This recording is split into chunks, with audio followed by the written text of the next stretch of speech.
What's going on, everyone? I'm Encore. This is Tomorrow Never Comes, and this video is all about investing in things you don't like. Now, what do I mean by that? Well, let's go first of all what I don't mean. I don't mean invest in things you don't understand. I don't mean invest in things that you haven't done your due diligence on. That's not what I'm saying. But what happens to a lot of us, including myself, and I'm going to give you a perfect example of how that is we tend to only invest or pay attention to the hot trend, the hot project, the thing that really gets you excited and is in your lane or your attention span at that time. Okay, so I'm going to relate this to me, what happens. So for those of you who don't know, I'm part of London Real Investment Club.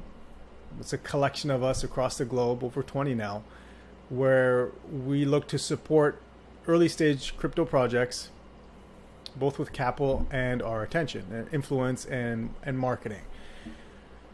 And so what happens is we get a lot of deals.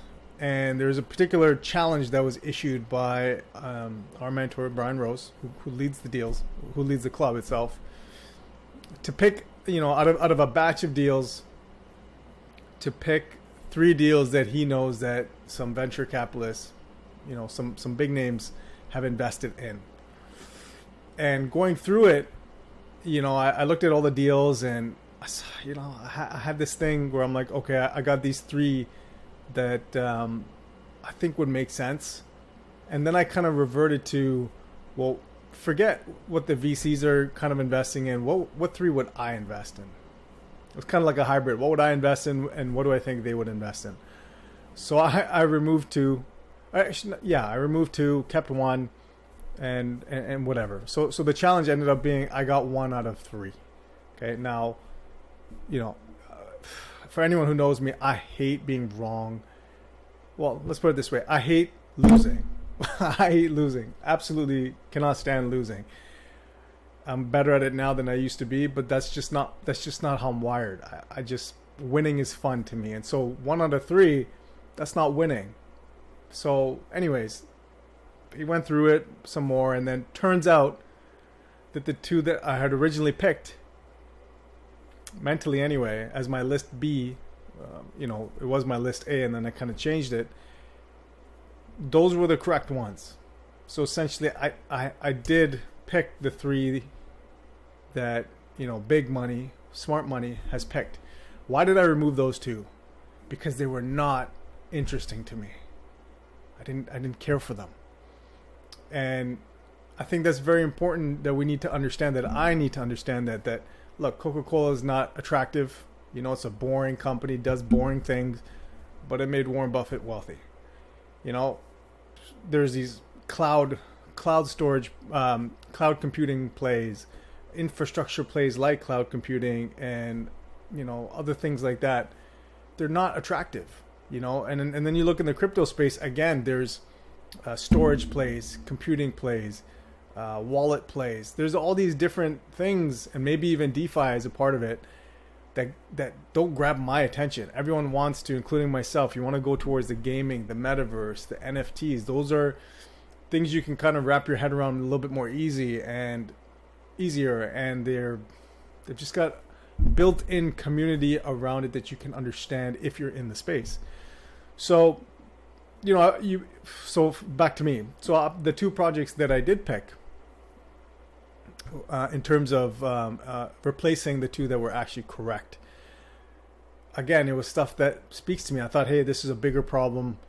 It seems more attractive if they can solve this problem, and we're gonna go with these 2. And then the other one was more, what does it look like? The opportunity, the pitch deck, as they call them, that kind of outlines what the project's about, seemed more clean, more finesse, and let's go with that. So the point here is that when we invest, yes, a portion should be what your passion plays are, what excites you about whatever you're investing in. And in this regard, it's going to be in the crypto space for sure. And if you don't understand the other aspects, then by all means stay away, right? But the number one goal of investing, for the most part and for most people, is to make a return on your investment. Not every project is going to be a metaverse gaming winner. It's just not going to happen. But that's where all the eyeballs are. That's where all the money flows. But what about the boring infrastructure plays, the storages and the computing and all the cloud stuff that's happening, which don't speak to me at all. And the space cannot grow. There cannot be mass adoption in crypto without the right infrastructure being laid out. And those infrastructure plays are boring. They don't jump out and grab your attention, but they're super necessary. And there's some big winners that are going to happen there, again, for your investment portfolio. So whether you're in stocks, whether you're in crypto, any investment really, it's understand the potential for your return on investment and kind of remove your emotions from it. Now, there are certain projects, one in that batch, one of the three that the big money invested in and that I actually picked correctly, that just jumps out at you. Things that jump out at you, grab your attention. Yeah, sure, no problem. But don't make my advice to myself. Okay, obviously it's not financial advice to any of you watching, but is to spread it out. Have some plays that maybe you don't find very interesting, but have great potential. And maybe you're watching this and you're like, duh, that's obvious, makes sense. Diversify your portfolio across proper businesses or proper concepts or proper teams, irrespective of the project or the problem they're trying to solve. And if you are saying that, kudos to you. I hope everyone is doing that, because you got to spread your portfolio out so it's not just all in one area. Okay?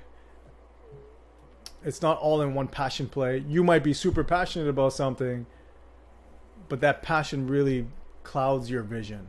You don't see beyond it. You just see the potential, or you're so embedded in the space that you don't see the holes in the company or the protocol or whatever the case may be. So that was a really big learning lesson for me, is that one, follow your gut, right? We're removing two that were right to put on two that were wrong, because what was one thing. But two, the reasoning behind why I made the swap. And it's because what didn't interest me. And where didn't I see the excitement? So moved away from there. And that's not the point of it. The point is, where can you make your most return? Now, that doesn't mean that the venture capitalists who picked those two projects that I swapped out, that those projects are successful, right? And that's another lesson here for anyone watching, is that even smart money is wrong literally around 70 to 80% of the time. They have one investment that does so well, it overrides all the wrong decisions they made, right? It's a volume game for them. And so for us, no, you're not going to put money in risky plays for a lot of things, but you're going to have volume to a certain degree.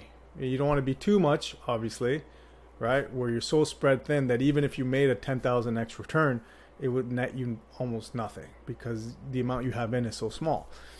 But there needs to be a level of diversification. But what everyone always talks about is,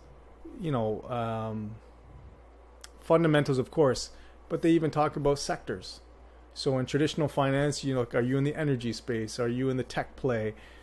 Are you doing a dividend play? Like, there are all these different things that you can do to create a portfolio that is pretty stable and will help you survive in different markets.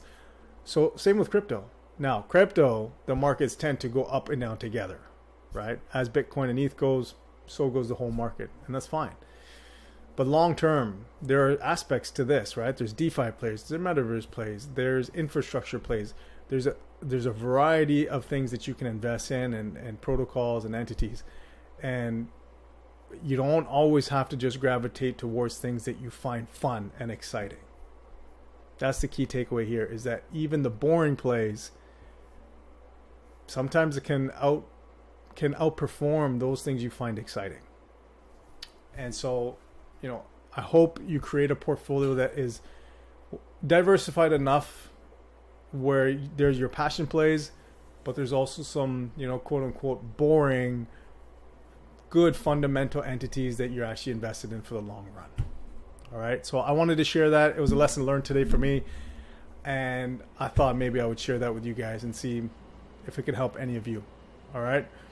So remember, guys, tomorrow never comes. Take action. Always the biggest thing is take action. Invest in yourself today. And I'll see you guys in the next video.